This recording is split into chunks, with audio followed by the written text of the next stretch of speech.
When Cara Reyes hired a homeless veteran to be her wedding date, she thought she was just solving a family problem. She had no idea she was about to uncover a conspiracy that would shake her sister's perfect wedding to its core. Noah Blake seemed like the perfect solution, a charming escort who could help her navigate 3 days of family judgment at an expensive coastal resort. What she didn't know was that this soft-spoken former army medic carried secrets that would change everything. As wedding guests mingled and champagne flowed, Noah recognized someone he never expected to see, again the politician he'd once saved during a classified mission overseas. But some rescues are meant to stay buried, and some heroes are inconvenient truths that powerful people prefer to forget. When the past collides with the present at this lavish celebration, both Cara and Noah must decide what they're willing to risk for love and honor. But what happens when exposing the truth could destroy the very wedding they came to celebrate? Before we jump back in, tell us where you're tuning in from, and if this story touches you, make sure you're subscribed, because tomorrow I've saved something extra special for you. The cream-colored wedding invitation sat on Cara Reyes' mahogany desk like an accusation. Embossed gold lettering announced Elena Reyes and Marcus Webb's union at the Ocean View Resort in Carmel, complete with 3 days of festivities that would cost more than most people's annual salaries. Cara traced the elegant script with her finger, feeling the familiar knot of anxiety tighten in her chest. At 34, she'd built a successful event planning business in San Francisco, orchestrating perfect moments for other people's lives. Her portfolio included tech executives' milestone birthdays, vineyard weddings for old money families, and charity galas where champagne flowed like water. She understood the language of luxury, the careful choreography of social expectations. Yet none of that expertise could solve her current problem. "You can't show up alone again," her mother had said during their last phone call, her voice carrying that particular blend of disappointment and determination that had shaped Cara's childhood. "Elena's wedding is too important. The governor will be there, along with half the California legislature. What will people think?" What people would think, the eternal question that governed the Reyes family's every move. Cara's father had immigrated from Mexico with nothing but ambition and pride, building a small empire of restaurants that eventually caught the attention of investors and politicians. Success had brought respectability, but respectability demanded constant vigilance. Every family member became a reflection of the whole, every misstep a potential threat to their carefully constructed status. Elena had mastered this game effortlessly. At 29, she'd already established herself as a rising star in environmental law, her engagement to Marcus Webb cementing her position in California's political elite. Marcus came from old money. His father was Senator Richard Webb, a man whose influence stretched from Sacramento to Washington. The marriage would be more than a union of two people. It would be a merger of ambition and power, witnessed by those who shaped policy and public opinion. Cara had always been the family's wild card, the one who chose creativity over conventional success.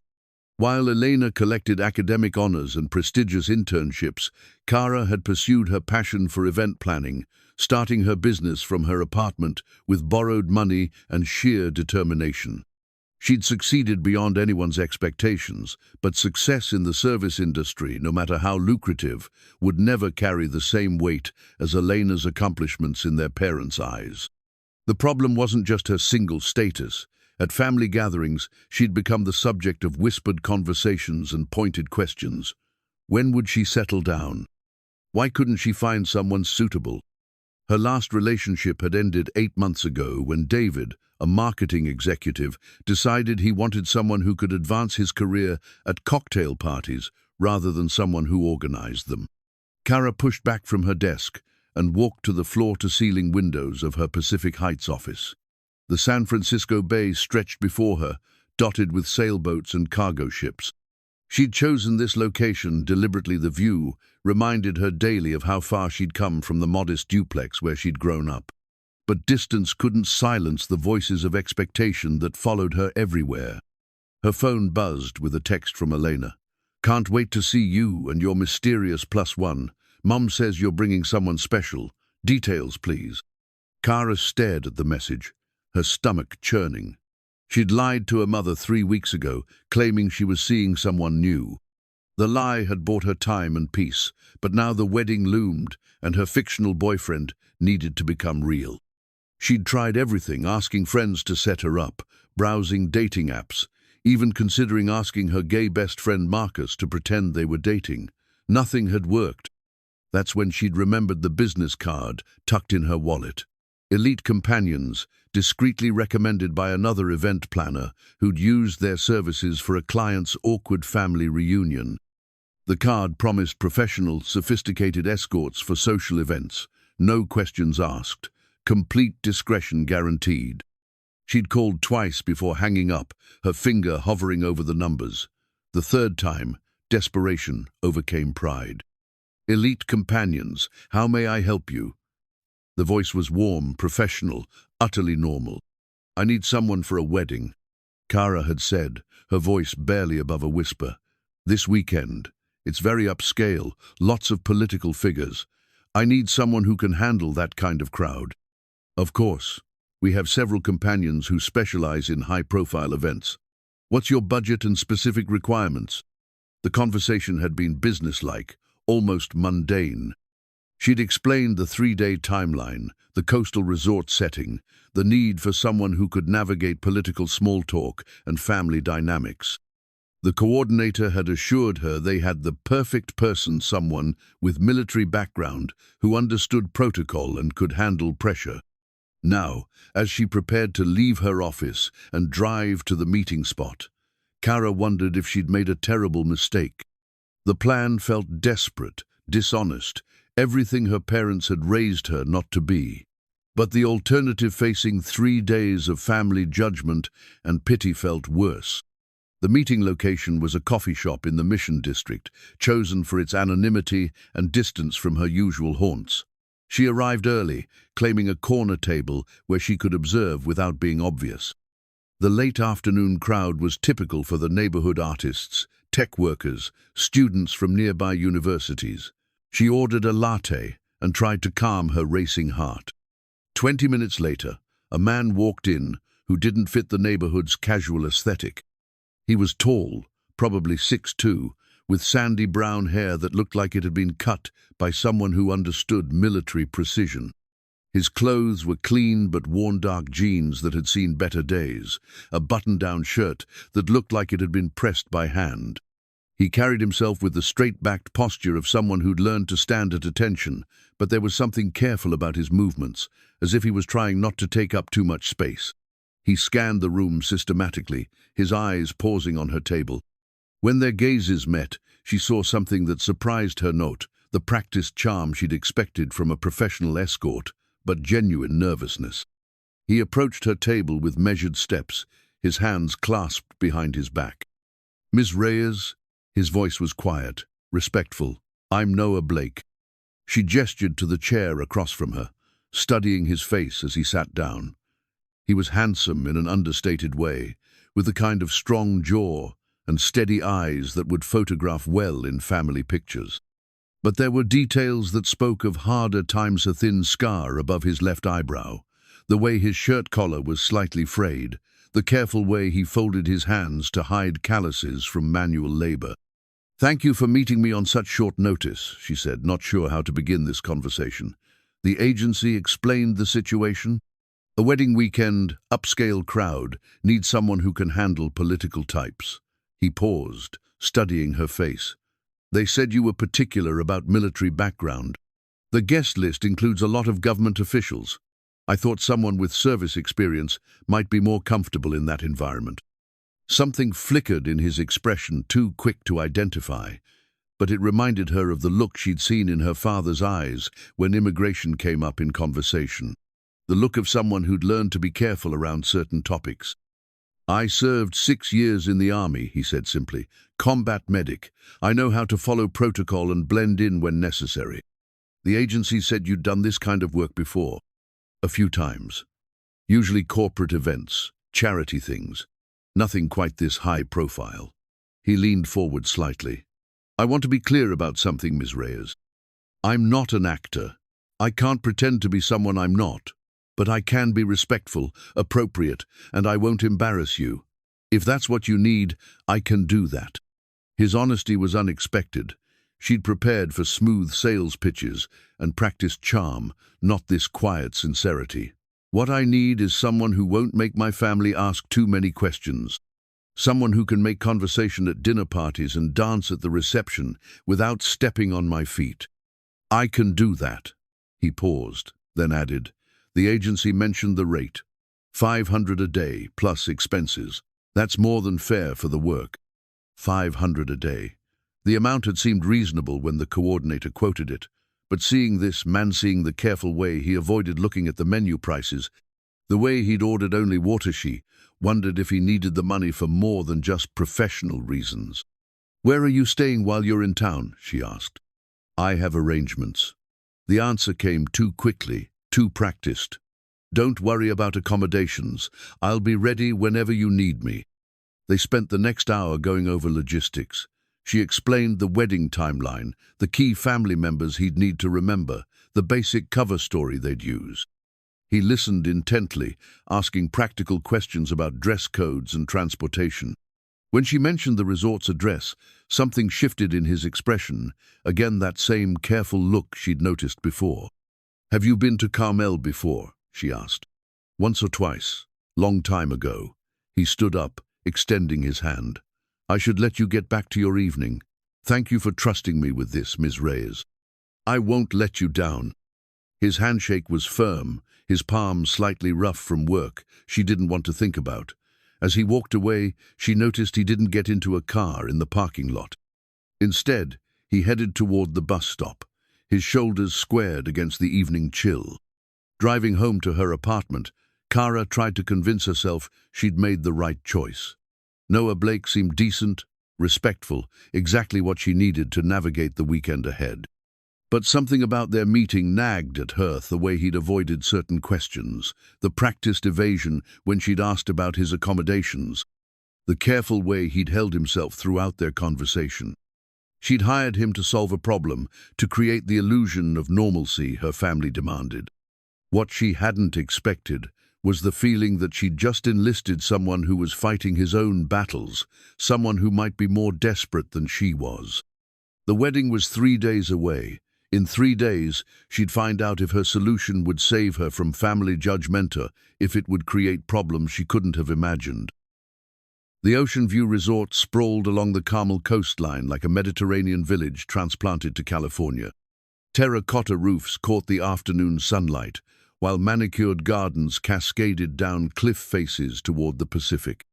Kara's rental car wound through the entrance gates, past uniformed valets and discreet security checkpoints that suggested the weekend's guest list was as exclusive as Elena had promised. Noah sat in the passenger seat, wearing a navy blazer that looked new but not expensive.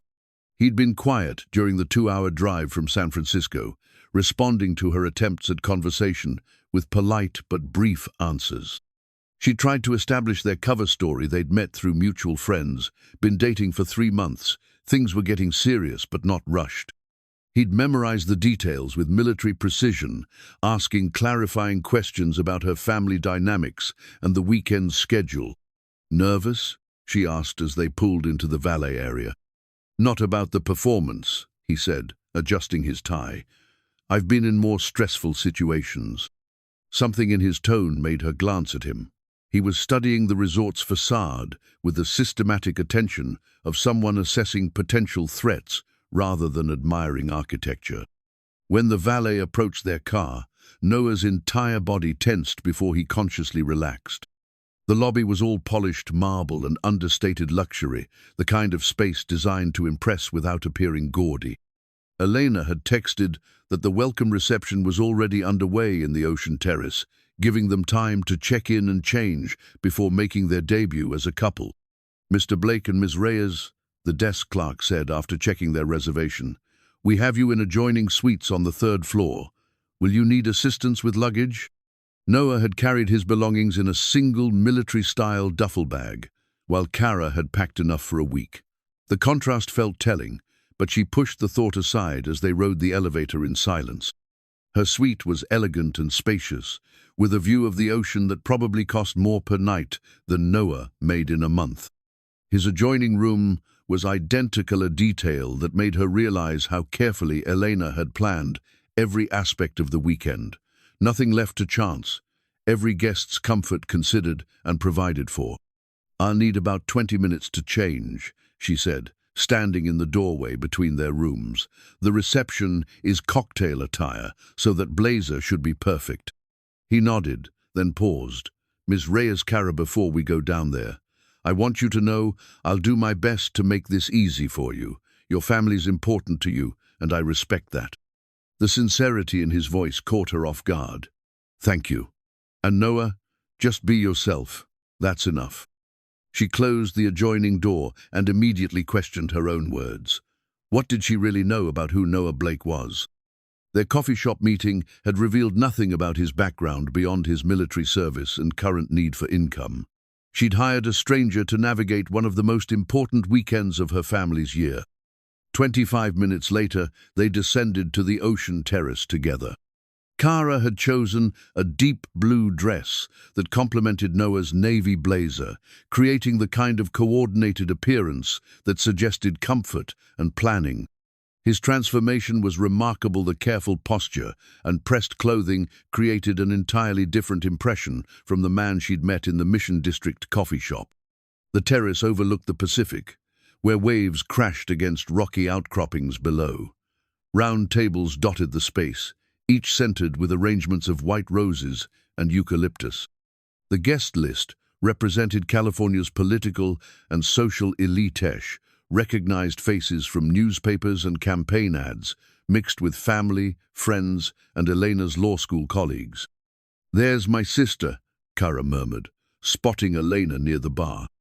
Even from across the terrace, Elena radiated the kind of effortless elegance that had always made Kara feel slightly awkward by comparison. Her honey-blonde hair was swept into a perfect chignon, her champagne-colored dress clearly designer. She was speaking with a group that included an older man Kara recognized as Congressman Martinez. "Ready?" Noah asked, offering his arm. They made their way across the terrace, weaving between conversations about environmental policy and tech industry regulation. Kara felt the familiar flutter of social anxiety, but Noah's steady presence beside her was unexpectedly calming. He moved through the crowd with quiet confidence, nodding respectfully to other guests without inserting himself into conversations. "Kara!" Elena's voice carried over the ambient noise. She approached them with arms extended, pulling Kara into an embrace that smelled of expensive perfume and excitement. "You look gorgeous, and this must be the mysterious boyfriend I've been hearing about." "Elena, meet Noah Blake," Kara said, praying her voice sounded natural. "Noah, my sister Elena." Noah extended his hand with a genuine smile. "Congratulations on your engagement. Kara's told me wonderful things about you." "And she's told us absolutely nothing about you," Elena said with a laugh. "Very mysterious. What do you do, Noah?" "I work in logistics," he said smoothly. "Nothing as interesting as environmental law." "Logistics covers a lot of territory. Military logistics?" Something flickered in Noah's expression, too quick for Elena to notice, but Kara caught it. "Among other things," he said, "I spent some time in the service." Before Elena could pursue the topic, a tall man with prematurely silver hair approached their group. Kara recognized him from the engagement photos, Marcus Webb, Elena's fiancé, and the weekend's other star. He had the kind of polished good looks that suggested careful grooming and expensive dental work, combined with the easy confidence of someone who'd never doubted his place in the world. "You must be Kara's Noah," Marcus said, extending his hand. "Marcus Webb. Elena's said wonderful things about." He stopped mid-sentence, his expression changing as he got a clear look at Noah's face. The transformation was subtle, but unmistakable recognition followed immediately by something that looked like panic. Noah's reaction was equally telling. His entire body went rigid, his face draining of color as he stared at Marcus. For a long moment, the two men simply looked at each other, neither speaking. "Have we met?" Marcus asked finally, his voice carefully controlled. "I don't think so," Noah replied, but his voice sounded strained. Kara felt the tension radiating from both men, though she couldn't understand its source. Elena was still chatting about wedding details, oblivious to the undercurrent of recognition and denial playing out in front of her. "You look familiar," Marcus continued, studying Noah's face. "Very familiar." "I have one of those faces," Noah said. "People always think they know me from somewhere." But Kara could see Noah's hands trembling slightly, could hear the careful control in his voice that suggested he was working hard to maintain composure. Whatever was happening between these two men, it wasn't casual confusion. "Well, I'm sure it'll come to me," Marcus said with forced lightness. "If you'll excuse me, I should check on the catering arrangements." He walked away quickly, leaving Elena puzzled by his abrupt departure. "That was odd," she said. "Marcus is usually much more social. He must be feeling the wedding pressure." Noah watched Marcus's retreat with an expression Kara couldn't read. When she touched his arm, she felt the tension in his muscles, saw the way his jaw was clenched tight. "Are you all right?" she asked quietly. "Fine," he said, but his voice suggested otherwise. "Just sometimes faces trigger memories. Nothing important." But even as he said it, Kara could see him scanning the terrace, his gaze following Marcus's movement through the crowd. Whatever memory had been triggered, it was clearly important to Noah Hand, equally clearly something Marcus preferred to forget. The rest of the reception passed in a blur of introductions and small talk. Noah performed his role perfectly, charming her parents with respectful questions about their restaurants, making appropriate conversation with the political guests, remembering names and details with impressive precision. But Kara noticed he kept track of Marcus's location throughout the evening, never letting the other man completely out of his sight.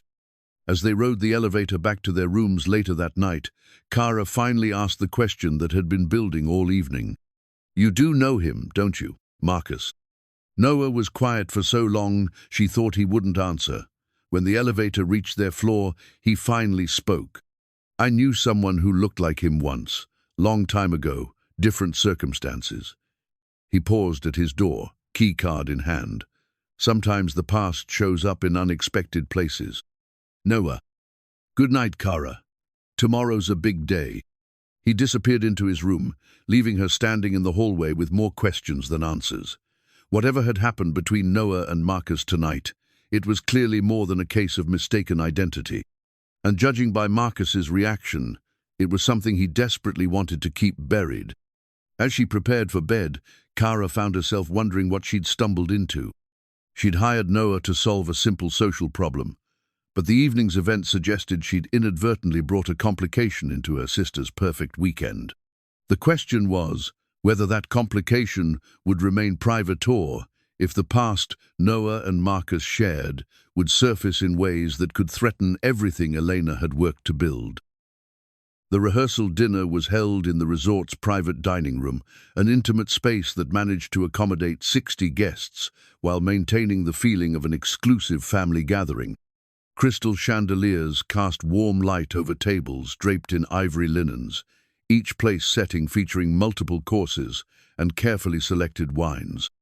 The seating chart, displayed on an easel near the entrance, revealed the careful choreography of social hierarchies: family at the center tables, political allies and major donors strategically positioned, lesser acquaintances relegated to the periphery. Kara studied the chart with growing anxiety. She and Noah were seated at table 4, close enough to the head table to indicate family importance, but far enough to avoid the most intense scrutiny. More concerning was the realization of who else would be at their table, including 2 of Senator Webb's longtime staffers and a journalist from the Sacramento Bee. "Second thoughts?" Noah asked quietly, appearing beside her. She turned to look at him, noting how the formal dinner setting seemed to sharpen his military bearing. He'd found a better-fitting suit somewhere. She suspected Elena had quietly arranged for alterations, and the transformation was remarkable. He looked like he belonged among the political elite, like someone who could hold his own in conversations about policy and power. Just wondering if I'm in over my head, she admitted. The key to surviving these things is remembering that everyone's performing, he said. They're all as concerned about appearances as you are. That makes them easier to manage. His insight surprised her. You sound like you've done this before. Something flickered in his expression. Different context, same principles. Before she could ask what he meant, Elena appeared at her elbow, radiant in a rose-gold dress that probably cost more than most people's monthly rent. Kara, Noah, perfect timing. I want you to meet some of Marcus's family. They were swept into a receiving line of introductions. Marcus's mother, an elegant woman who managed to convey both warmth and careful assessment in her handshake. Various aunts and uncles whose names blurred together. And finally, Senator Richard Webb himself. The senator was shorter than Kara had expected, but he possessed the kind of commanding presence that filled any room he entered. His handshake was firm, his smile practiced, his attention completely focused on whoever stood before him. It was easy to see how he'd built a career on making people feel important. So, you're the young lady who's captured Marcus's future sister-in-law's heart, he said to Noah, his voice carrying the slight accent of someone who'd worked to soften regional inflections. Elena tells me you served our country. Which branch? Army, sir, 6 years. Noah's posture had unconsciously straightened to attention. Excellent. We need more young people willing to serve. What was your specialty? Combat medic, sir. The senator's expression grew more interested. Ah, the ones who keep our boys alive. Admirable work. Where did you serve? Kara watched Noah's face carefully as he answered. Afghanistan, mostly. A few other places. Dangerous work. I imagine you saw some difficult situations. Yes, sir, but that was the job. Something in the exchange felt loaded with more meaning than casual dinner conversation required. The senator studied Noah's face with the same systematic attention Marcus had shown the night before, as if searching for something specific. Well, we're grateful for your service, Senator Webb said finally. Enjoy the evening. As they moved toward their assigned table, Kara noticed Noah's hands were shaking slightly. The careful composure he'd maintained during their conversation with the senator was clearly requiring significant effort. Their dinner companions were exactly as challenging as the seating chart had suggested. Dr. Patricia Henley, one of Senator Webb's senior policy advisors, dominated conversation with detailed analysis of upcoming environmental legislation. James Corrigan, the Sacramento Bee journalist, asked probing questions about everyone's background and connections to the Webb family. The other guests, Elena's law school friends and a few family acquaintances, seemed content to listen and occasionally redirect conversation towards safer topics. Noah navigated the dinner conversation with impressive skill, deflecting personal questions while contributing thoughtful observations about military logistics and veteran affairs. When Dr. Henley mentioned upcoming hearings on veteran health care, he offered insights that suggested deeper knowledge than his modest self-description implied. You seem very well informed about VA policy, Corrigan observed. Are you involved in advocacy work? Just personal interest, Noah replied. When you've been through the system, you pay attention to how it works. The system has its challenges, Senator Webb said from the neighboring table, having overheard the conversation. We're working to address them, of course, but change takes time. Noah's expression darkened almost imperceptibly.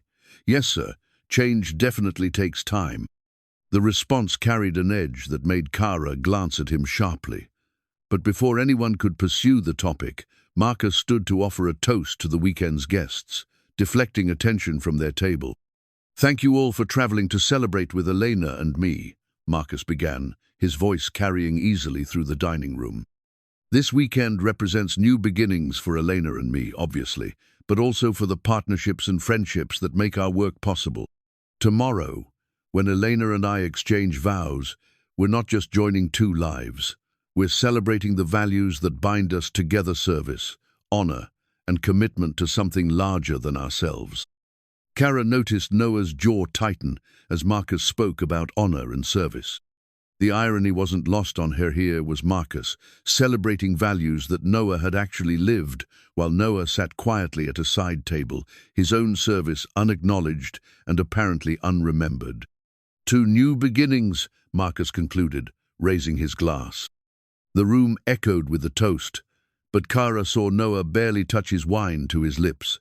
When she caught his eye, he managed a tight smile, but she could see the strain beneath it. After dinner, guests moved to the terrace for coffee and brandy. The evening air was cool, scented with salt, and the resort's carefully maintained gardens. Kara found herself separated from Noah as various family members claimed her attention, wanting to hear about her mysterious new boyfriend. Her mother, Maria Reyes, was particularly persistent. "He seems nice, mija, but very quiet. What does his family do?" "I don't know much about his background, Mom. We're still getting to know each other." 3 months, and you don't know about his family?" Her mother's expression suggested this was a serious oversight. "What about his work? Logistics could mean anything." "It's honest work, Mom. That's what matters." But even as she defended Noah, Kara realized how little she actually knew about him. His military service, his current circumstances, the recognition between him and Marcus, all of it remained mysterious. She'd hired him to solve a problem, but she was beginning to understand that he brought complications of his own. She found him standing alone at the terrace railing, staring out at the dark ocean. The party continued behind them, but he seemed isolated from the celebration, lost in thoughts she couldn't access. "Penny, for your thoughts," she said, joining him at the railing. "Just enjoying the view," he said, but his voice was distant. "Noah, what happened with Marcus last night? I know you recognized him." He was quiet for so long she thought he wouldn't answer. When he finally spoke, his voice was carefully controlled. "Sometimes we meet people in circumstances we'd rather forget. Sometimes they'd rather forget too." "What kind of circumstances?" Before he could answer, Marcus appeared beside them, carrying 2 glasses of brandy. His approach had been so quiet, neither of them had heard him coming. "Beautiful evening," Marcus said, offering one of the glasses to Noah. "Perfect for reflection." Noah accepted the glass but didn't drink. "Reflection can be dangerous," he said quietly. "Can it? I find it depends on what you're reflecting on." Marcus's tone was casual, but Kara could hear the tension underneath. "Some memories are worth preserving. Others are better left in the past." "That's easy to say when the past worked out in your favor." The 2 men looked at each other across the brandy glasses, and Kara realized she was witnessing a conversation conducted entirely in subtext. Whatever had happened between them, it was clearly significant to both Menand, clearly something Marcus preferred to keep buried. "Well," Marcus said finally, "I should get back to my guests. Enjoy the evening." He walked away, leaving Noah staring after him with an expression of barely controlled anger. "Noah, what the hell is going on?" He turned to look at her, and for the first time since they'd met, she saw past his careful composure to something raw and painful underneath. "I saved his life," he said quietly. 3 years ago, in Afghanistan, his convoy hit an IED and I pulled him out of a burning vehicle. I gave him my blood when he was dying, stayed with him for 6 hours while we waited for evacuation, and now he's pretending he's never seen me before. The revelation hit her like a physical blow. "Noah." "I'm sorry," he said, setting down his brandy glass. "I know this isn't what you hired me for. I thought I could handle seeing him again, but nothing. He owes you his life, and he's acting like you don't exist." She felt anger rising on his behalf, hot and protective. "That's not right." "Right and wrong don't always matter in situations like this," he said wearily. "Sometimes survival means forgetting inconvenient truths." As they stood together in the ocean breeze, Kara began to understand that the weekend she'd planned as a simple deception had become something far more complicated. She'd hired Noah to help her navigate family expectations, but she was realizing that he needed her help, navigating something much more difficult: the painful distance between the person he'd been and the person circumstances had forced him to become. Kara couldn't sleep. She'd been lying in the resort's luxurious bed for 2 hours, replaying Noah's revelation about saving Marcus's life. Every time she closed her eyes, she saw the careful way Marcus had approached them on the terrace, the deliberate casualness of his questions, the relief in his voice when Noah had played along with the pretense of not knowing him. At 3 in the morning, she gave up and wrapped herself in the resort's plush robe, stepping onto her room's private balcony. The ocean stretched endlessly before her, moonlight creating a silver path across the waves. She'd always found water soothing, but tonight even the rhythm of the surf couldn't quiet her racing thoughts. A soft sound from the adjacent balcony caught her attention. Noah, also unable to sleep, standing at his own railing. In the moonlight, she could see the tension in his shoulders, the careful way he held himself even in private moments. "Can't sleep either," she called softly. He turned, seeming unsurprised to see her. Too many ghosts. She studied his profile in the dim light, noting details she'd missed before: the precise way his hair was cut, despite its grown-out appearance, the unconscious military bearing that never quite left him, the careful alertness that suggested someone always prepared for trouble. "Noah, can I ask you something?" "Of course." "When you served in Afghanistan, that wasn't your only deployment, was it?" He was quiet for a long moment. "No, 3 tours total. Afghanistan twice, Iraq once." "And you were a combat medic for all of them?" "Yes." She waited, but he didn't elaborate. The silence stretched between them, filled with questions she wasn't sure she had the right to ask. "How many people did you save?" she finally said. "I don't keep count." His voice was soft, but she heard something in it, not modesty, but the kind of careful distance that comes from seeing too much. That wasn't the point. What was the point? Bringing people home. Getting them back to their families. He paused. Sometimes that worked out. Sometimes it didn't.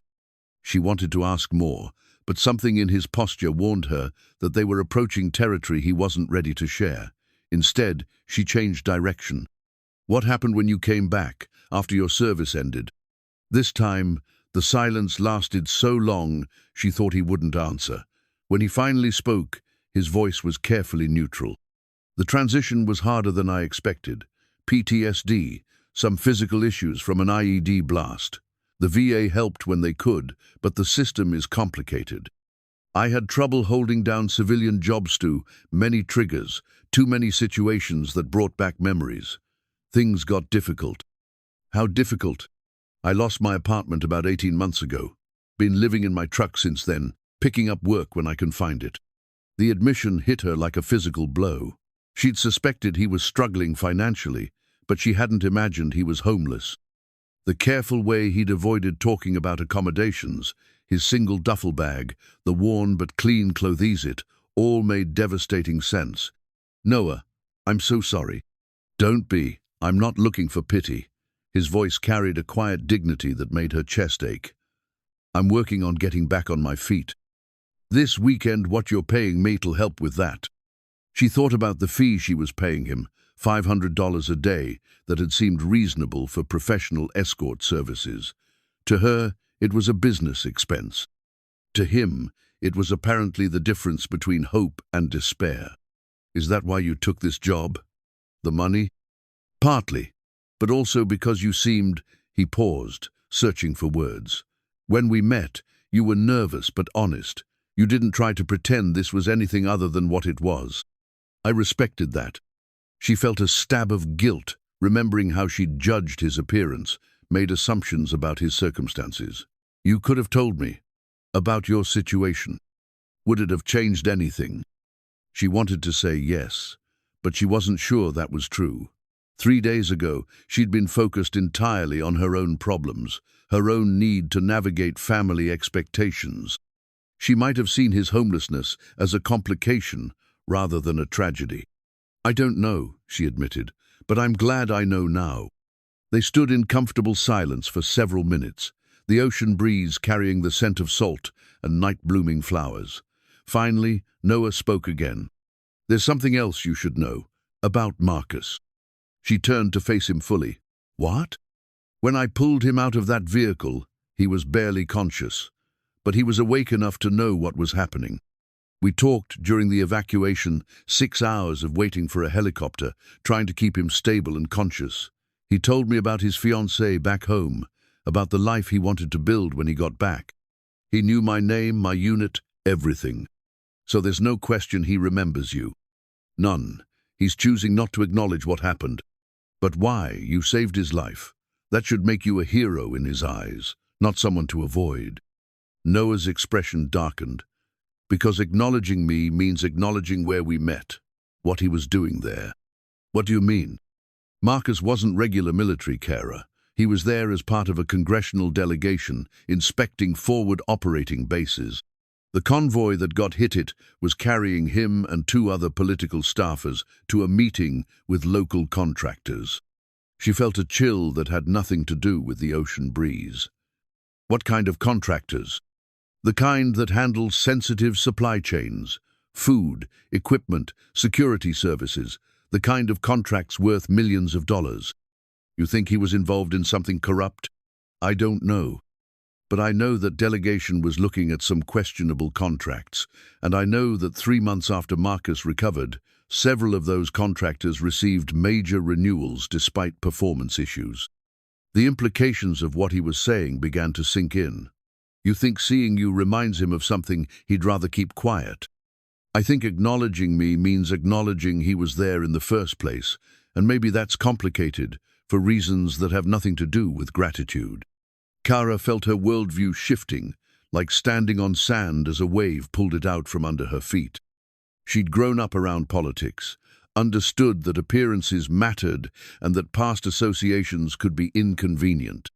But the idea that someone would deny the person who saved their life, that felt like a betrayal of basic human decency.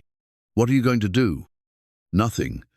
I'm here to help you get through this weekend, not to create problems for your family. But Noah, Kara, your sister loves him. This wedding represents everything she's worked for. I'm not going to destroy that because Marcus has a selective memory. She stared at him, recognizing the sacrifice he was making. He was choosing to protect Elena's happiness over his own need for acknowledgement, choosing her family's comfort over his own dignity. That's not fair to you. Fair is a luxury I can't afford right now, he said quietly. I need this job, I need the money, and I need, he paused, seeming to reconsider his words. You need what? I need to remember that I can still do something good, that I can still help someone, even in a small way. The admission broke something open in her chest. She'd hired him to solve her problem, but she was beginning to understand that she might be helping solve his too-not, financially, but in some deeper way that had to do with purpose and dignity and the ability to matter to someone. Noah, after this weekend, you go back to your life and I go back to mine. That was the deal. But even as he said it, Kara knew that wasn't going to be possible. Something had shifted between them during their midnight conversation, some understanding that went beyond their business arrangement.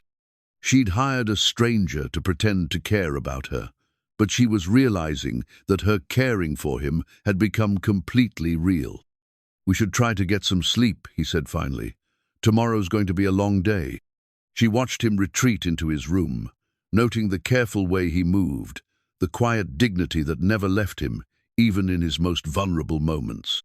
As she returned to her own bed, she found herself thinking not about the family performance she'd have to give tomorrow, but about the man sleeping in the next room, a hero who'd been forgotten by the person he'd saved, who was now living in his truck, while the man whose life he'd preserved prepared to marry into political power. The wedding was tomorrow.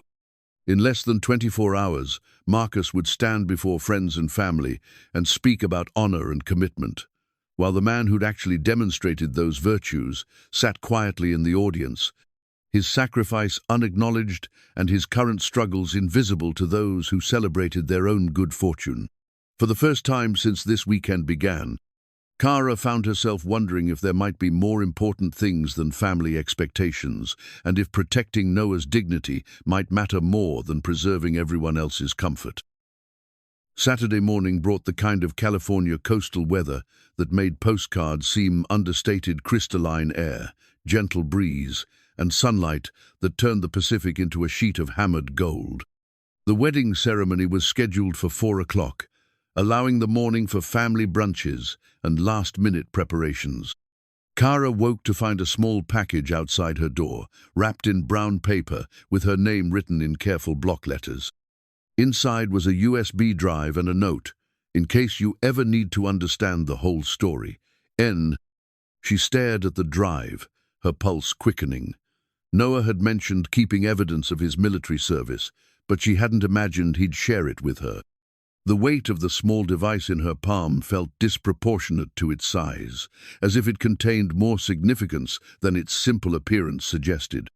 Before she could examine the drive's contents, her phone buzzed with a text from Elena. "Family brunch in 30 minutes. Bring Noah. Mom wants to interrogate him properly." Kara dressed quickly and knocked on Noah's adjoining door. When he opened it, she was struck again by his transformation in formal clothes. This morning he wore khakis and a white button-down that looked crisp despite being inexpensive, his hair still damp from the shower. But something in his expression was different, more guarded, as if he'd spent the night rebuilding walls that their midnight conversation had partially dismantled. "Ready for round 2? She asked, holding up her phone to show Elena's text. "Your mother seems like a formidable woman," he said with a slight smile. "I'll try not to disappoint her." The family brunch was held in a private dining room overlooking the resort's gardens. The guest list was limited to immediate family and wedding party members, perhaps 20 people total, but the intimacy made the scrutiny more intense rather than less. Kara's parents had claimed a table near the windows, along with Elena's maid of honor and 2 of her cousins from Los Angeles. "Noah," her mother called as they entered, "come sit with us. I want to hear all about how you met my daughter." They'd rehearsed this story, but something about her mother's focused attention made it feel more like testimony under oath than casual conversation. Maria Reyes had the kind of penetrating gaze that came from years of assessing people's character and intentions. She'd built her own successful catering business from nothing, and she approached relationships with the same systematic evaluation she applied to potential employees. "Kara tells me you served in Afghanistan," her father, Carlos, said after the introductory pleasantries. "My brother served in Vietnam. Different war, same challenges coming home." "Yes, sir. The transition can be difficult. Miguel had trouble for years after he came back. Took time to find his footing again." Carlos studied Noah's face with the same careful attention his wife had shown.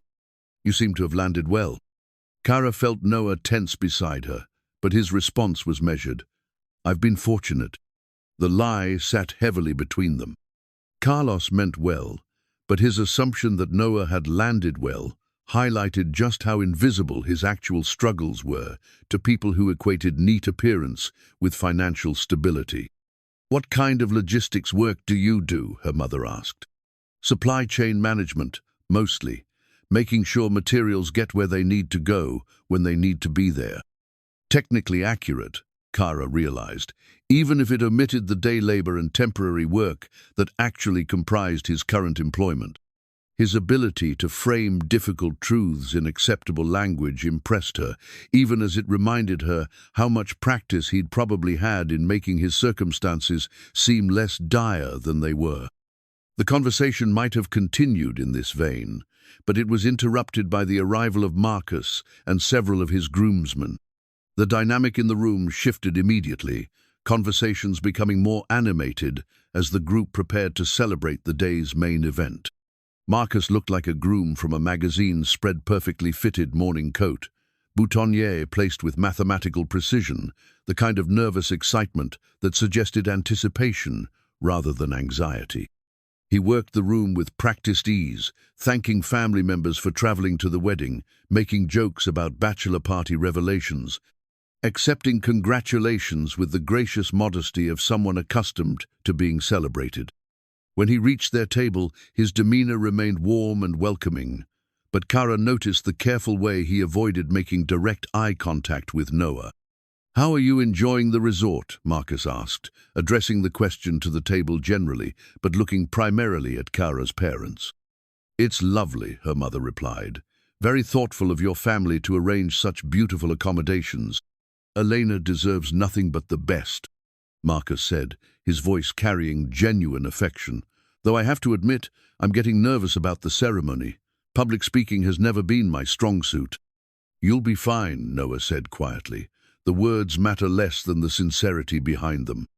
It was the first time he'd spoken directly to Marcus since their confrontation on the terrace, and the effect was immediate. Marcus's entire posture shifted, his practiced smile becoming forced. Very true, Marcus replied after a pause. Though I suppose some words carry more weight than others. They do when they're backed up by actions, Noah said, his tone carefully neutral but with an edge that made Kara's stomach tighten. The exchange lasted only seconds, but she felt the temperature in the room drop. Marcus's jaw clenched almost imperceptibly, while Noah maintained his steady gaze with the patience of someone accustomed to waiting. Well, Marcus said finally, I should check on the other tables. Enjoy your breakfast. As he moved away, Kara's mother leaned forward. There's some history between those two, she said quietly. I can feel it. What makes you say that? Kara asked, though her heart was racing. 30 years of watching people, Mija, the way they look at each other, that's not strangers making conversation.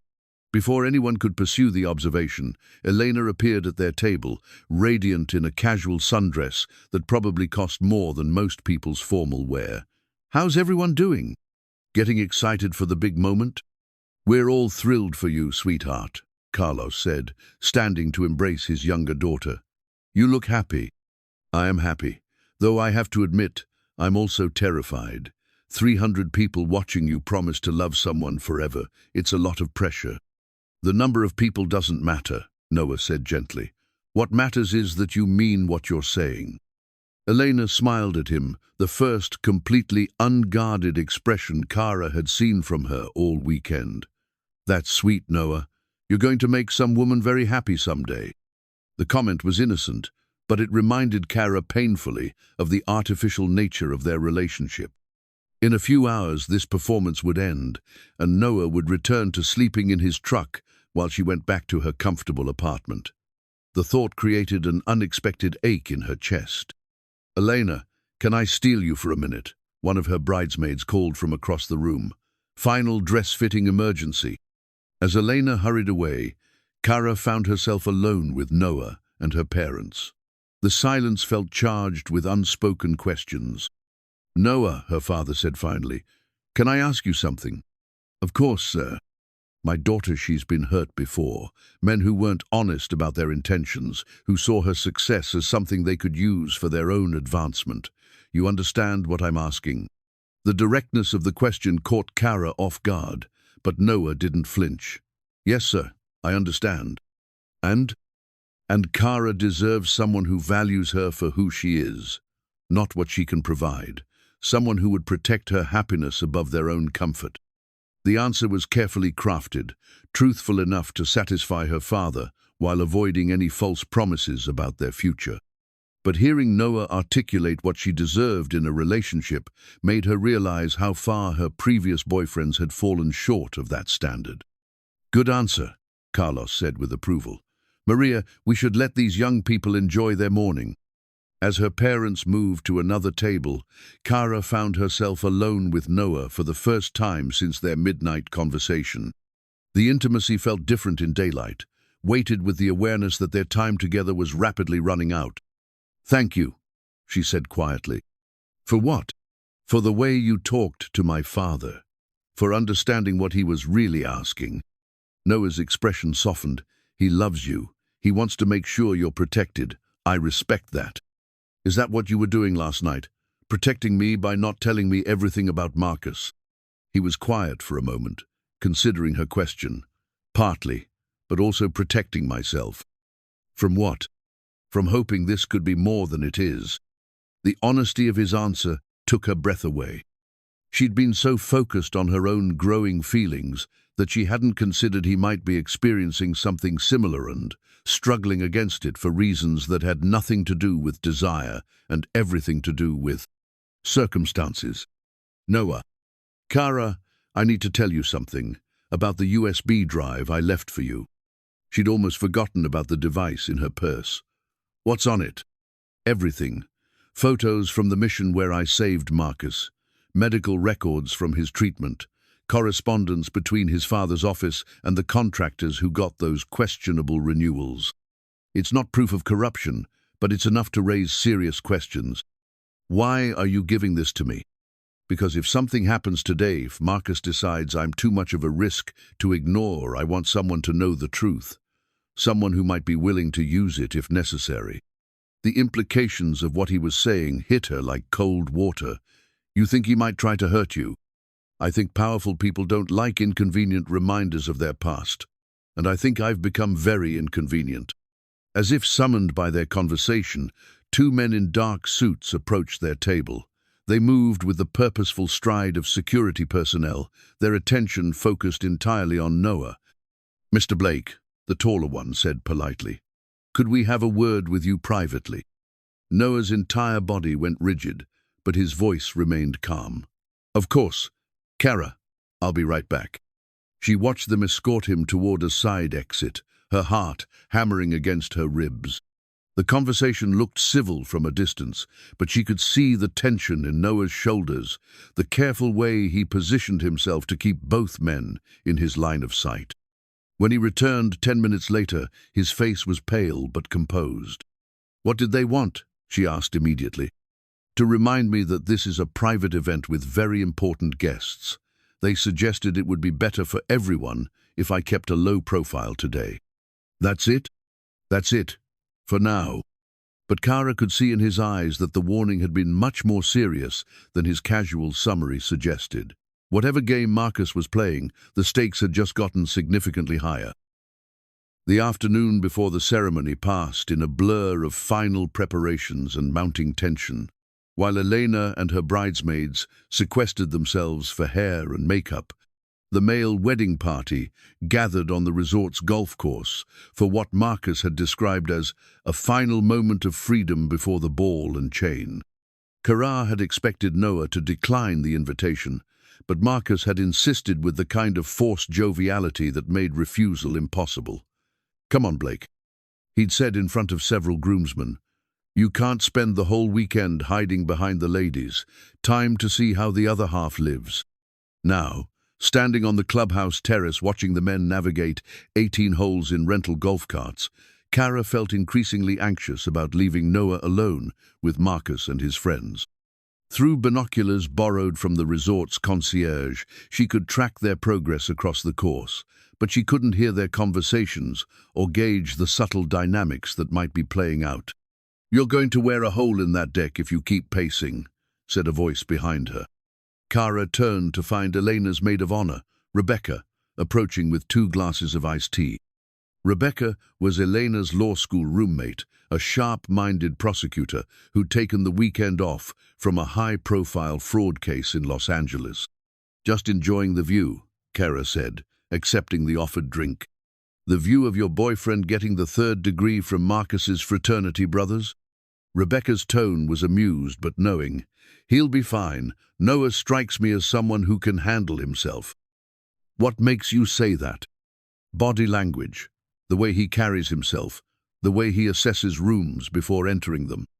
Plus, there's something about his hands scalloped in specific ways that suggest either serious manual labor or military training, maybe both." Rebecca's observations were uncomfortably perceptive. "You notice a lot of details. Occupational hazard. When you prosecute white-collar crime, you learn to read people carefully. Everyone has secrets, but some secrets matter more than others." The comment felt loaded with meaning.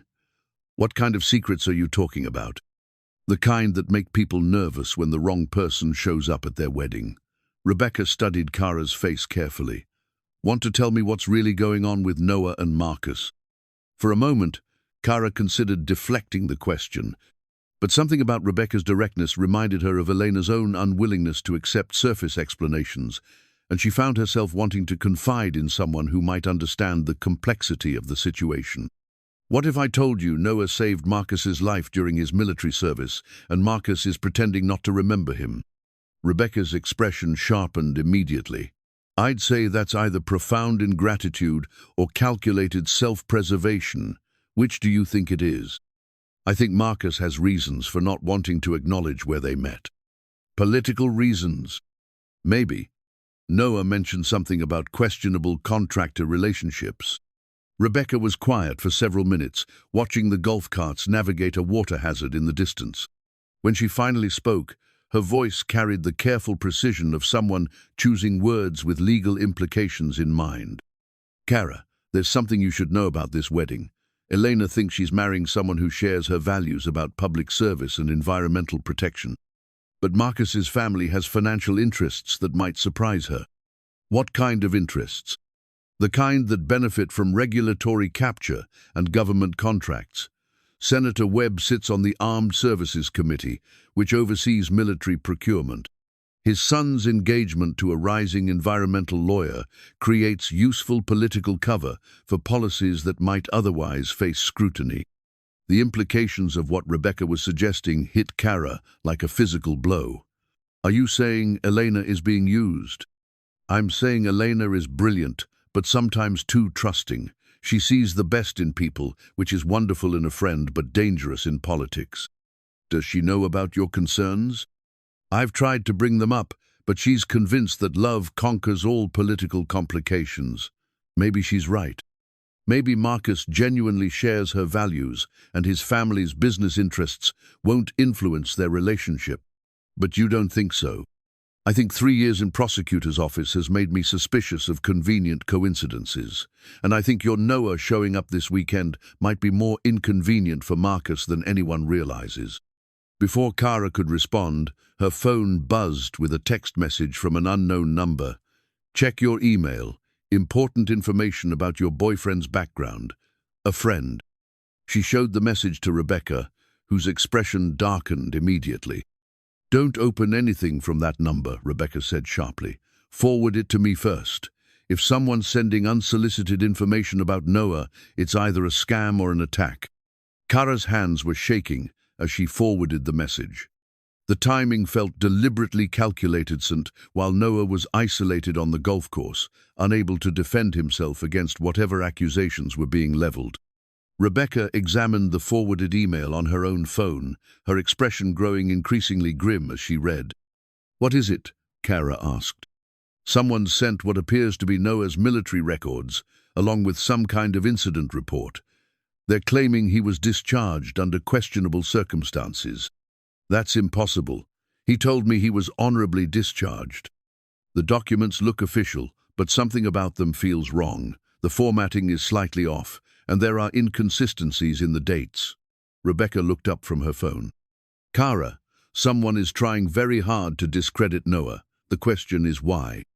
Through the binoculars, Kara could see the golf party finishing their round, the carts making their way back toward the clubhouse. But instead of the casual camaraderie she'd expected, the body language suggested tension, Marcus gesturing emphatically while Noah stood apart from the group, his posture rigid with controlled anger. Something's happened, she said, handing the binoculars to Rebecca. Oh, hell, Rebecca muttered after taking a look. That's not good. They hurried down to the clubhouse entrance, arriving just as the golf party returned their equipment. Marcus was speaking in low, urgent tones to his father, while Noah stood several yards away, clearly excluded from whatever discussion was taking place. When Noah saw Kara, his expression was carefully neutral, but she could see the storm brewing underneath. How was golf? She asked lightly, though her heart was racing. Educational, he replied. Apparently there are some questions about my background that need to be addressed. Senator Webb approached them with the kind of smile that never reached his eyes. Mr. Blake, I hope you understand our position. With so many important guests attending today's ceremony, we simply can't afford any misunderstandings. What kind of misunderstandings? Kara asked, though she suspected she already knew. There seems to be some confusion about Mr. Blake's military service, questions about the circumstances of his discharge, his current living situation, that sort of thing.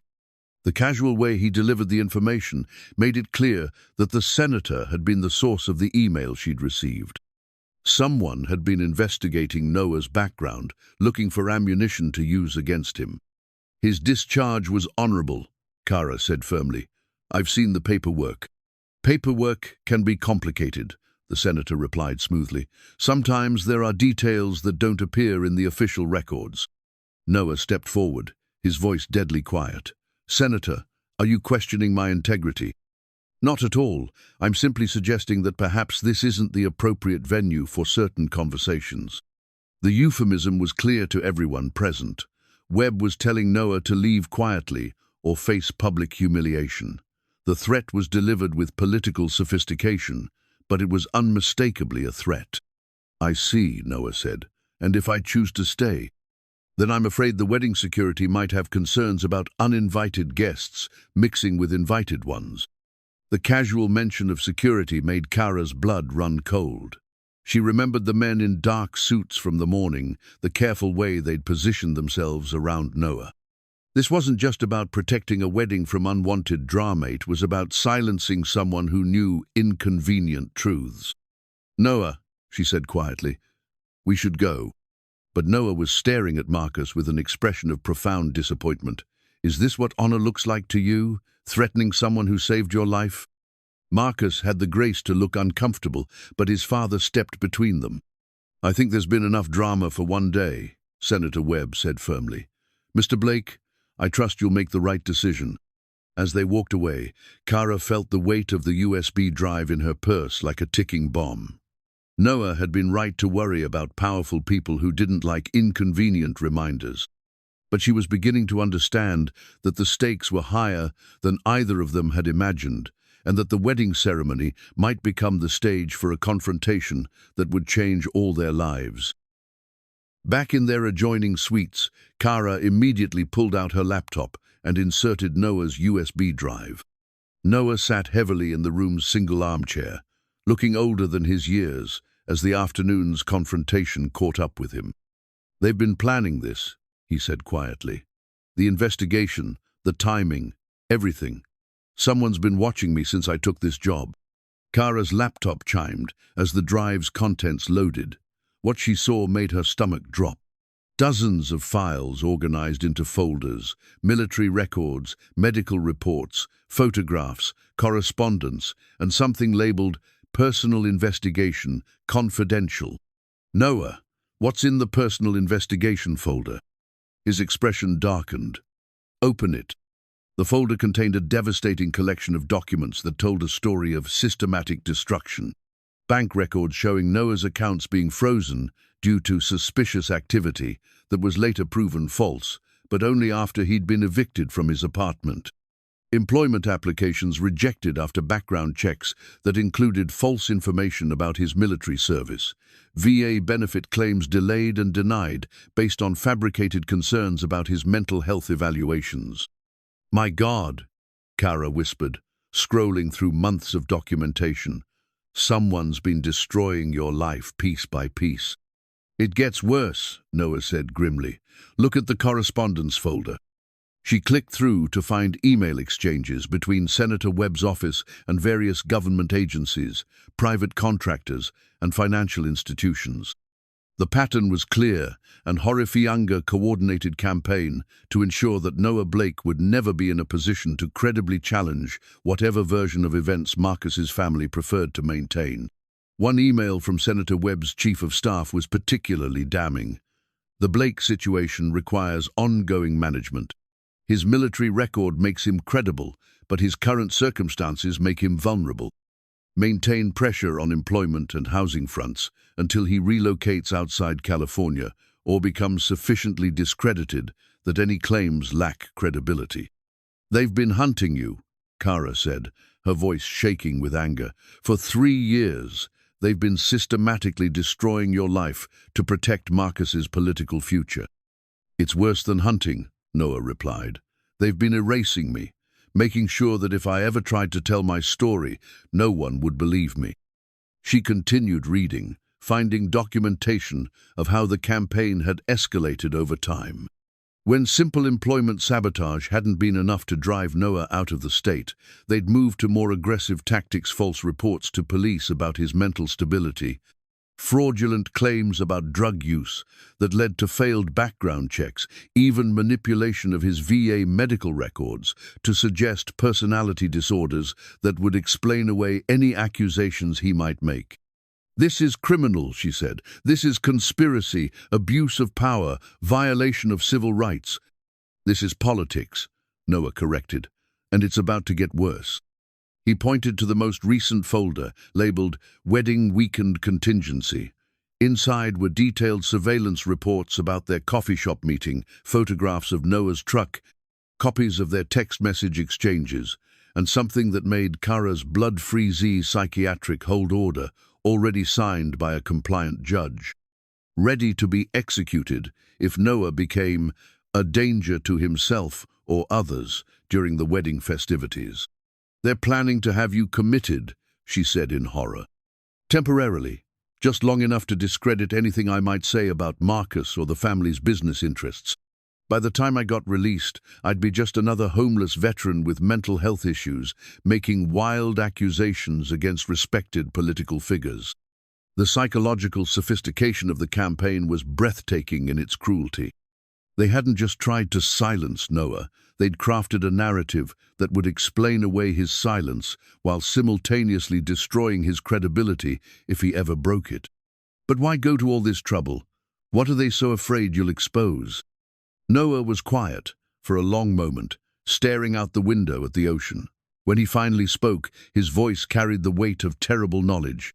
"Because Marcus wasn't just a congressional staffer visiting Afghanistan, Kara. He was there facilitating arms deals that violated international agreements.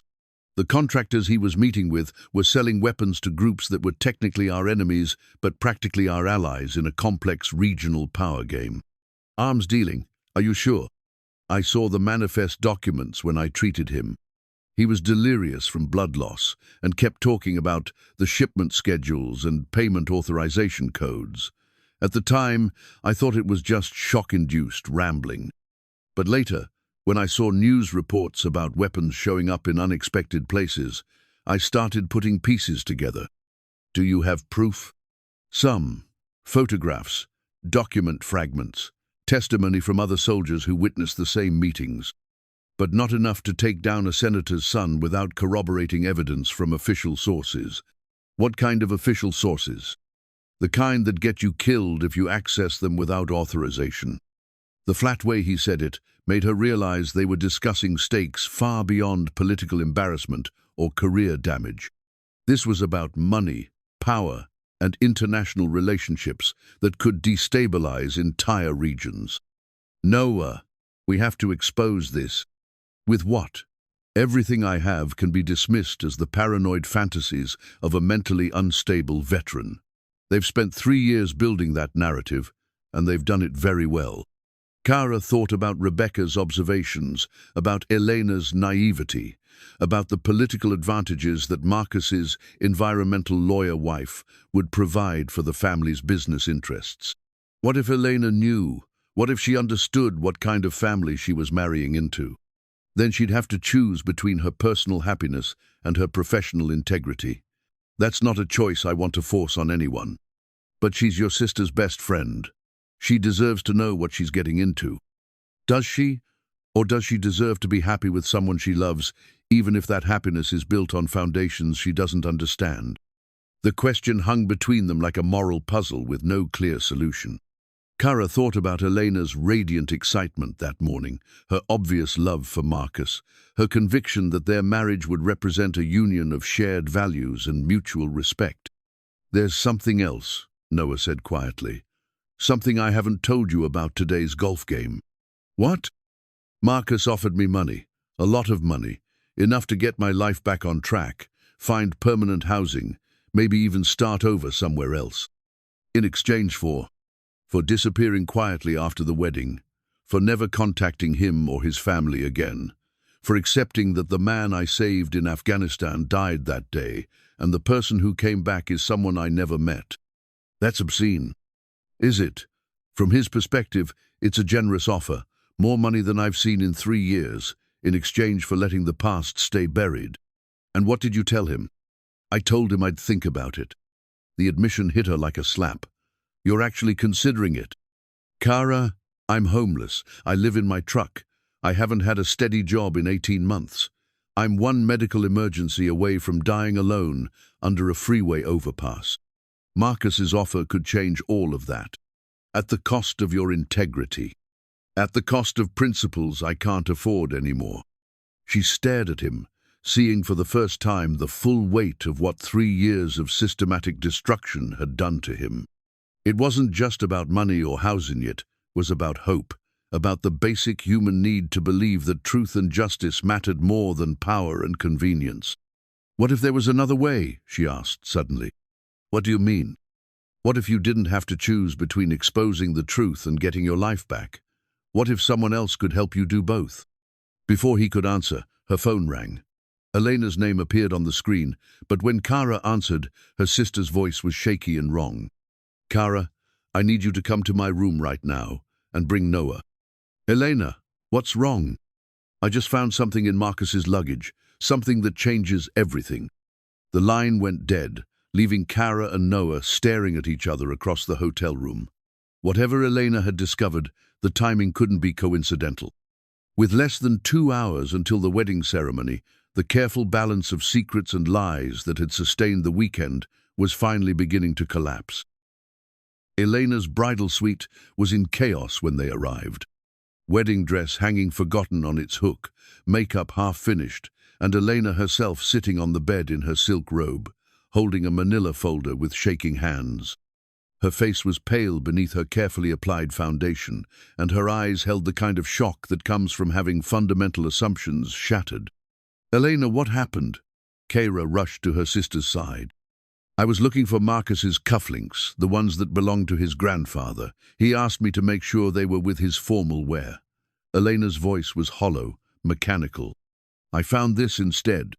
She held up the folder, which contained what appeared to be financial documents, correspondence, and several photographs. Noah took a step closer, his expression shifting from concern to grim recognition. "Where exactly did you find this?" he asked quietly. "Hidden in a false bottom of his garment bag. I only discovered it by accident when I was trying to get the cufflinks from underneath his shoes."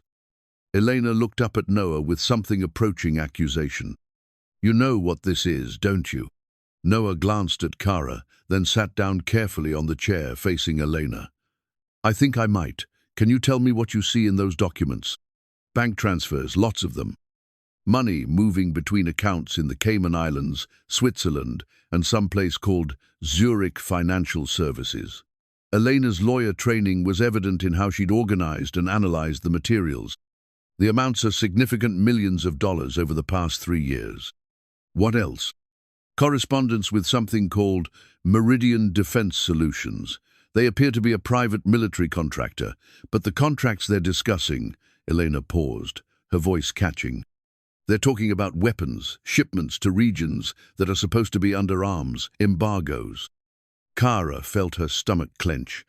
This was the corroborating evidence Noah had said would be needed to make his accusations credible, and Elena had stumbled across it while looking for wedding cufflinks. "There's more," Elena continued, her voice growing stronger as her legal mind engaged with the evidence. "Emails between Marcus and his father discussing managing the Blake situation. They mention you by name, Noah. They talk about discrediting you, about making sure you can't contaminate the narrative about Marcus's military service." "Elena," Noah began. "They tried to destroy you," she said, her voice rising. "Systematically, deliberately. They sabotaged your employment, your housing, your medical care. All to protect Marcus from what exactly?" Noah looked at Kara, seeking permission to reveal what he'd shared with her the night before. At her nod, he turned back to Elena. "From the truth about how we met, Marcus was in Afghanistan facilitating illegal arms deals. When his convoy was hit, I saved his life. But acknowledging that means acknowledging what he was doing there." Elena stared at him for a long moment, processing the implications. "You're saying my fiancé is an arms dealer?" "I'm saying your fiancé was facilitating arms deals that violated international law and endangered American soldiers." Whether he understood the full implications or was just following his father's instructions, I don't know. But you saved his life anyway. That was my job. I didn't ask who he was or what he was doing there. I just tried to keep him alive. Elena stood up abruptly, beginning to pace the small space between the bed and the window. Her bridal suite overlooked the ceremony site, where workers were making final preparations, arranging chairs, testing sound equipment, positioning flower arrangements that probably cost more than most people made in a month. 300 people are downstairs, she said, her voice tight with control. The governor is here, half the state legislature. My parents flew in family from Mexico. The cake alone cost $8,000. Elena, Kara said gently, the money doesn't matter, doesn't it? Do you know what it will do to our family if I call off this wedding? The humiliation, the questions, the speculation about what went wrong. Do you know what it will do to you if you don't? Noah asked quietly. If you marry someone who's been lying to you about the most fundamental aspects of who he is. Elena turned to face him, her expression fierce. Don't lecture me about marriage, Noah. You don't understand what this relationship means to me, what it represents for my career, my family's status. Your family's status won't protect you when this comes out, Noah interrupted. And it will come out. These kinds of secrets always do. Will they? Because according to these documents, you've been successfully silenced for 3 years. What makes you think that's going to change now? The question hung in the air, highlighting the terrible calculus that powerful people use to maintain their positions. Truth was only dangerous if it could be effectively communicated, and they'd spent considerable resources ensuring that Noah's voice would never be credible enough to matter. Kara stood up, moving to stand beside Noah. Because he's not alone anymore. Both Elena and Noah turned to look at her, surprised by the quiet conviction in her voice. What do you mean? Elena asked. I mean, I've seen the evidence. I know what they did to him, and I know what Marcus was involved in. And unlike Noah, I'm not a homeless veteran with mental health issues. I'm a successful businesswoman from a respected family, and people will listen to me. Kara, you can't. Noah started. Yes, I can, and I will if necessary. She turned to Elena. But I'd rather not. I'd rather you make the right choice, because it's the right choice, not because you're being forced into it. Elena sank back onto the bed, the fight going out of her as the full weight of the situation settled on her shoulders. What am I supposed to do? Walk downstairs and tell 300 people that the wedding is off because I just discovered my fiancé is a war criminal? You could tell them the truth, Noah suggested, that you've learned something about Marcus that makes marriage impossible. And when they ask what, you tell them it's personal and you'd prefer not to discuss it publicly. Elena laughed, but there was no humor in it. You don't understand how these people work. They'll investigate until they find out what happened. And when they do, it won't just destroy Marcus, it'll destroy everyone associated with him, including my family. So, what's the alternative? Kara asked. Pretend you never saw these documents? Marry him anyway and hope his illegal activities don't eventually catch up with you? Maybe. Maybe that's exactly what I do. Elena's voice was getting stronger, more decisive. Maybe I take these documents and I bury them so deep that no one ever finds them. Maybe I use what I know to make sure Marcus never gets involved in anything like this again. Maybe I turn him into the man I thought I was marrying. Elena, that's not how it works, Noah said gently. You can't reform someone by marrying them. You can't love someone into being honest. Can't I? People change, Noah. They grow. They learn from their mistakes. Do they? Or do they just get better at hiding their mistakes? Before Elena could answer, a sharp knock interrupted their conversation. Rebecca's voice came through the door, tight with urgency. Elena, I need to talk to you right now. It's about Marcus. Elena, Noah, and Kara exchanged glances. The timing couldn't be coincidental.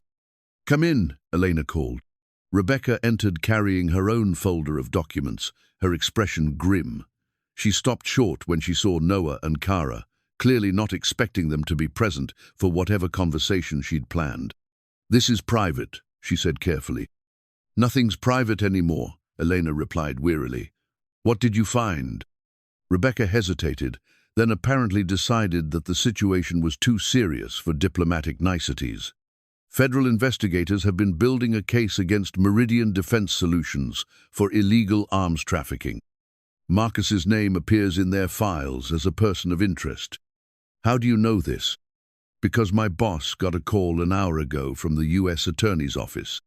They're asking about Elena Reyes, specifically about whether her environmental law work might have been influenced by her relationship with Marcus Webb.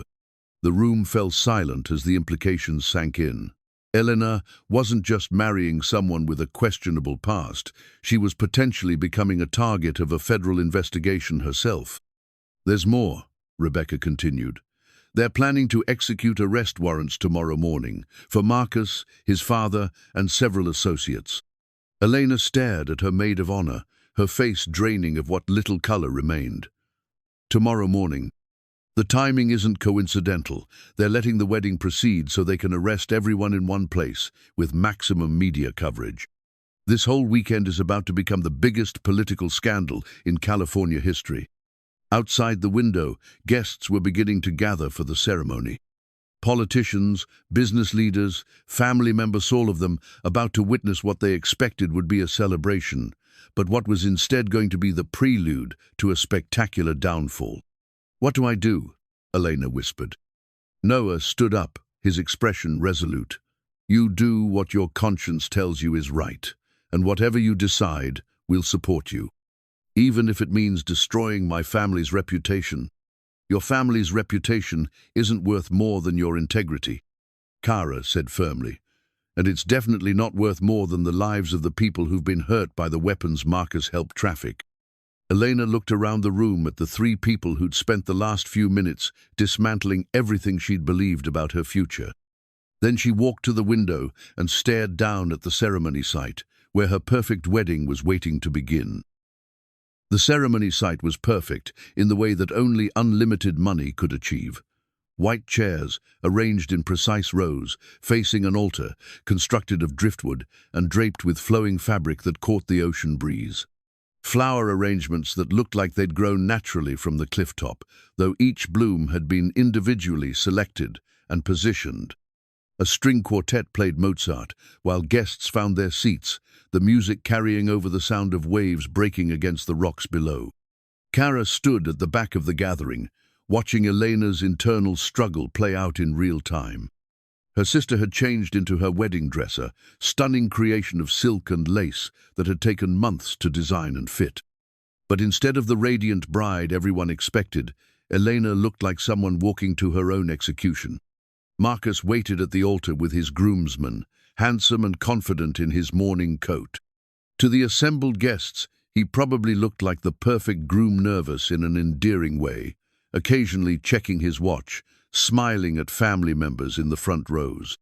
Only Kara, Noah, and Rebecca knew he was actually calculating whether his bride-to-be would keep his secrets or destroy his life. She's going to go through with it, Noah said quietly, appearing beside Kara. He'd changed into his one formal suit, the navy jacket and grey slacks that made him look like any other wedding guest, but his eyes held the careful alertness of someone preparing for battle.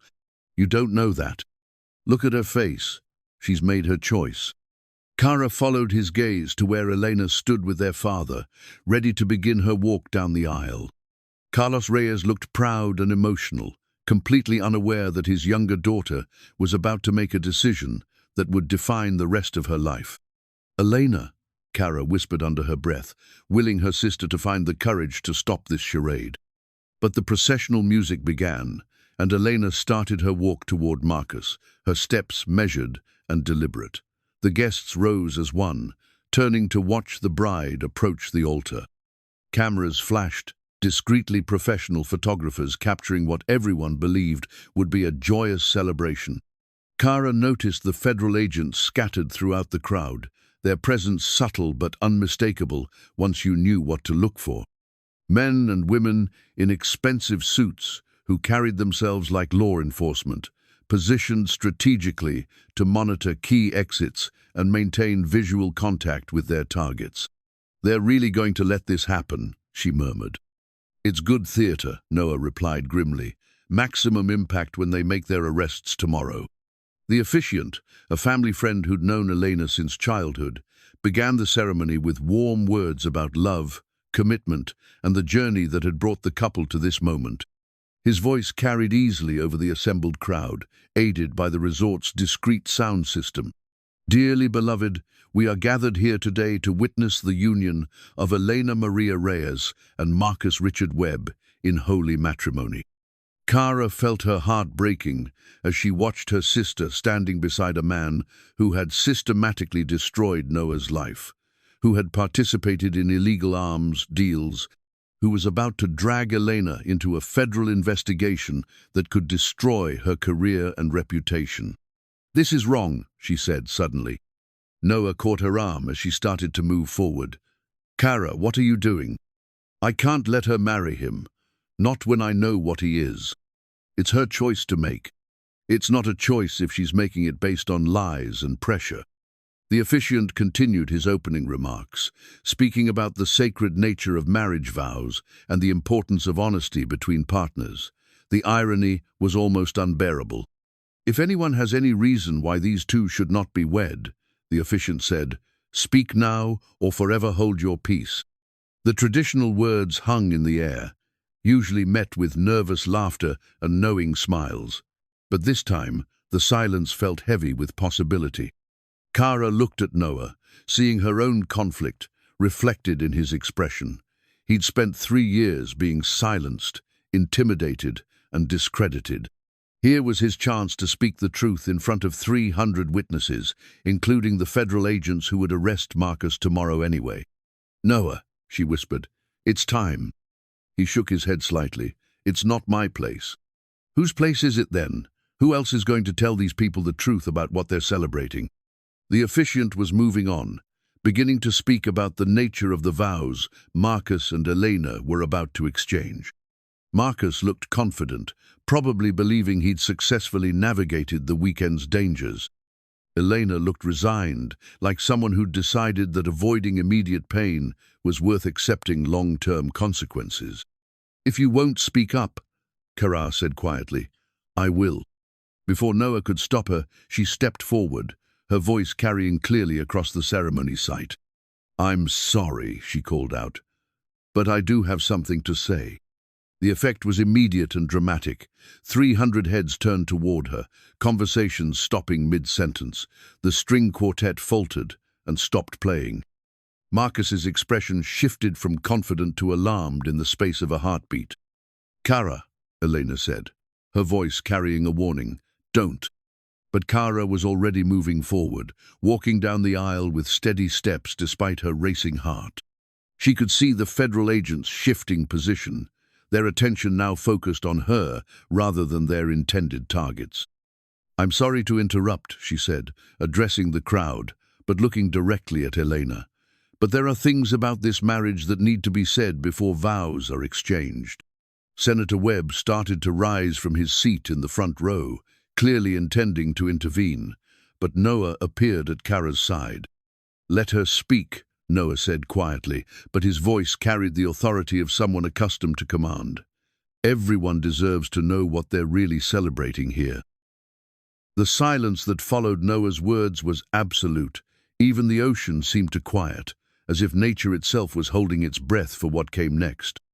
300 of California's most powerful people stared at the unexpected drama unfolding before them, unsure whether they were witnessing a family dispute or something far more serious. Marcus stepped forward, his political training evident in how quickly he composed his expression into concerned confusion rather than panic. "I'm not sure what this is about," he said smoothly, addressing the crowd rather than Noah directly. "But perhaps we could discuss any concerns privately after the ceremony." "No," Noah said firmly. "Some things need to be said in front of witnesses." He moved to stand beside the officiant, his military bearing giving him a presence that commanded attention even in his borrowed suit. When he spoke again, his voice carried the quiet authority of someone who'd learned to deliver critical information under pressure. "My name is Noah Blake," 3 years ago, in Afghanistan, I saved this man's life. He gestured toward Marcus. I pulled him from a burning vehicle after his convoy was hit by an IED. I gave him my blood when he was bleeding out. I stayed with him for 6 hours while we waited for evacuation. A murmur rippled through the crowd. This wasn't the dramatic interruption they'd expected. It was a veteran talking about military service, which should have been cause for gratitude rather than alarm. That's quite a story, Senator Webb said, rising from his seat with practiced political grace. And we're all grateful for Mr. Blake's service to our country, but I'm not sure this is the appropriate time. It's the perfect time, Noah interrupted, because what Marcus was doing in Afghanistan that day needs to be part of the record. He wasn't there as a soldier. He was there as a congressional staffer, facilitating arms deals that violated international law. The murmur became a buzz of confusion and concern. Several guests looked toward the exits, sensing that they might be witnessing something that could have legal implications for anyone present. Marcus's composure finally cracked. This is ridiculous. I was part of a legitimate congressional delegation. You were meeting with Meridian Defense Solutions about weapons shipments to groups that were supposed to be under arms, embargoes. Noah continued relentlessly. I saw the manifest documents when you were delirious from blood loss. You kept talking about payment authorization codes and shipment schedules. He's clearly unstable, Senator Webb said loudly, appealing to the crowd. This is exactly the kind of paranoid conspiracy theory that traumatized veterans sometimes develop. Is it? Rebecca stepped forward from the crowd, carrying the folder of evidence Elena had discovered. Because I'm a federal prosecutor, and I've seen the documents that support every word he's saying. The buzz of conversation became an undercurrent of alarm. Several guests were now openly looking for ways to leave discreetly, while others pulled out phones to record what was clearly becoming a newsworthy event. "Rebecca, don't," Elena said, her voice barely audible. But Rebecca was already speaking, her prosecutor's training evident in how she presented evidence to a jury of public opinion. Marcus Webb and his father have spent 3 years systematically destroying Noah Blake's life to prevent him from revealing what he witnessed in Afghanistan. They sabotaged his employment, his housing, his medical care. They've been planning to have him committed to a psychiatric facility if he spoke out during this weekend. She held up the manila folder. I have documentation of all of it. Bank records, correspondence, psychiatric hold orders. This isn't a family dispute. It's a criminal conspiracy. Senator Webb made one last attempt to control the narrative. These are serious accusations being made by people with obvious grudges and questionable motives. Questionable motives? Kara's voice cut through his words like a blade. The questionable motive of wanting my sister to know who she's marrying. She turned to face Elena directly, her voice gentle but firm. Elena, you've seen the evidence. You know what Marcus has done, and you know what he's capable of. You can't marry him hoping to change him. You can't love someone into being honest. Elena stood frozen at the altar, still holding her bouquet, caught between the life she'd planned and the truth she couldn't ignore. Her wedding dress seemed to weigh her down, a beautiful symbol of dreams that had been built on foundations of lies. Elena, Marcus said urgently, abandoning his attempt to manage the crowd and focusing entirely on his bride. You know me, you know who I am. Don't let them destroy what we have with these conspiracy theories. Do I know you? Elena asked quietly, her voice carrying clearly in the sudden silence. Because the man I thought I was marrying wouldn't have participated in illegal arms deals. He wouldn't have destroyed an innocent person's life to protect his own reputation. I was following orders. From your father? That makes it worse, not better. The raw pain in Elena's voice was audible to everyone present. This wasn't just about politics or corruption. It was about trust, about the fundamental question of whether love could survive the discovery that everything you believed about someone was a lie. Elena, please, Marcus tried again. We can work through this. We can find a way to make things right. How? By pretending Noah doesn't exist?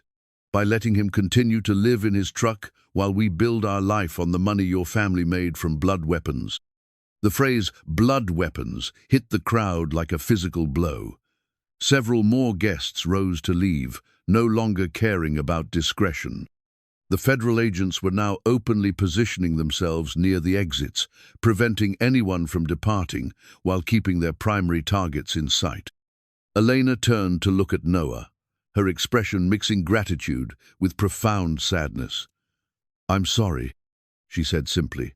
"I'm sorry for what they did to you, and I'm sorry it took me so long to find the courage to stop this."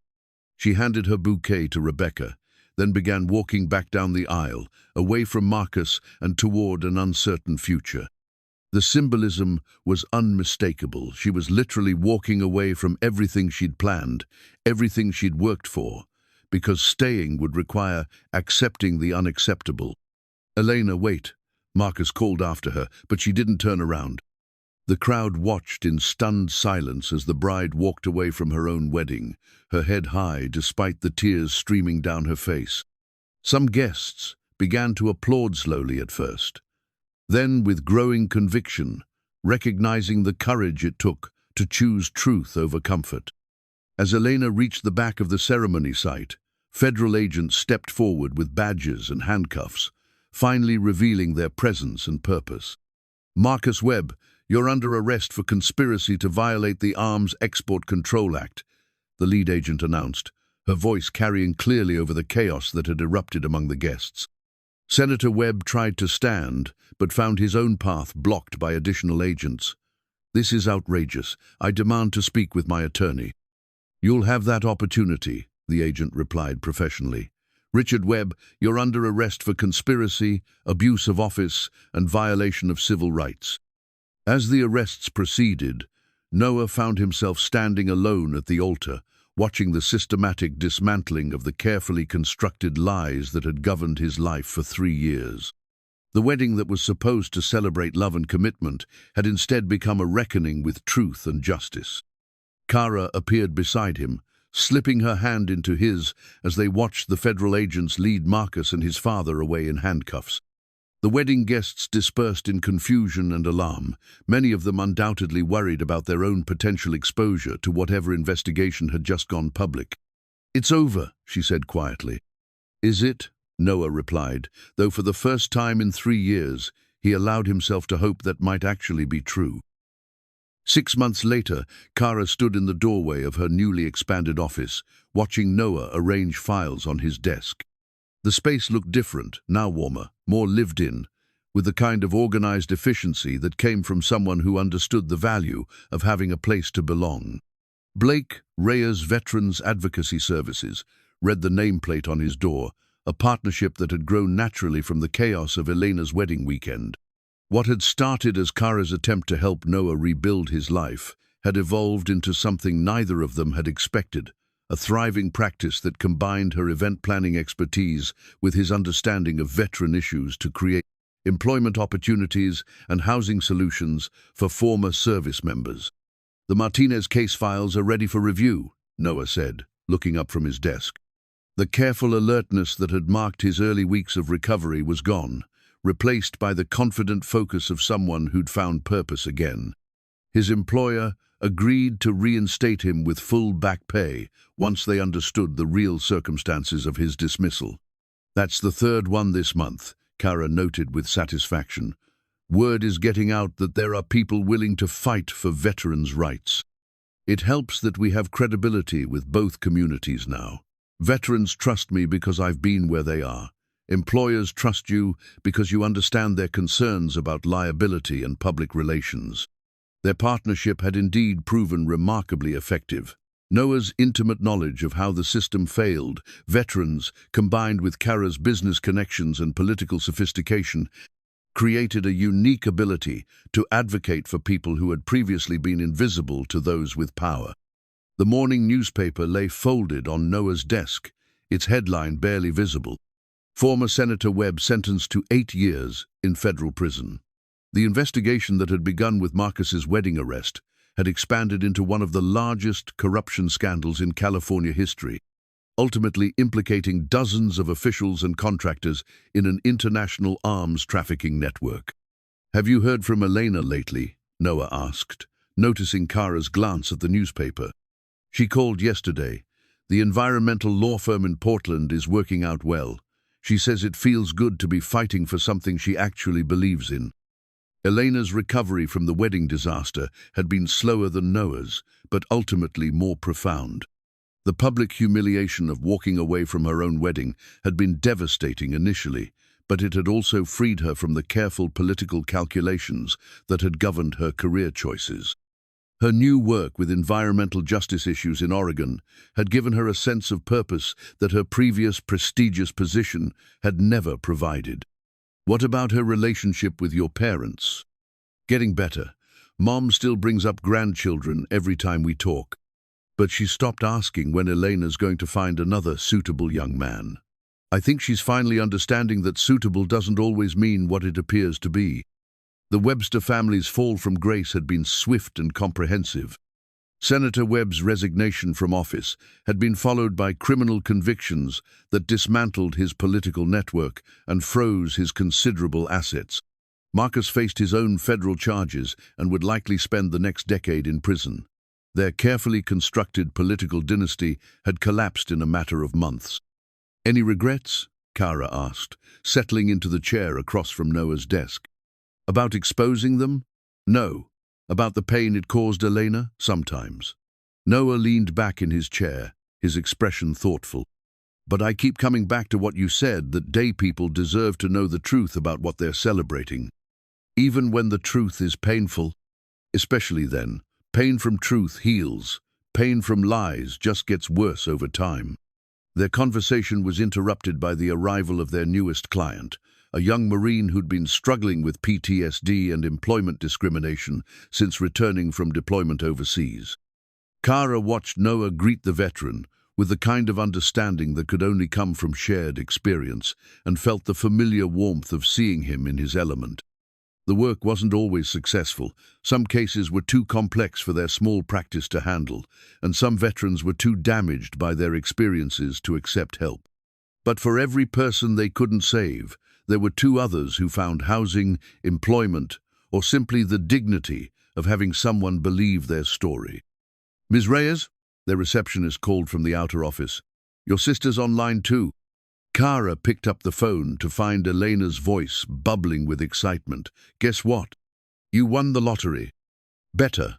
The Environmental Defense Fund wants me to head their new Veterans Environmental Health Program.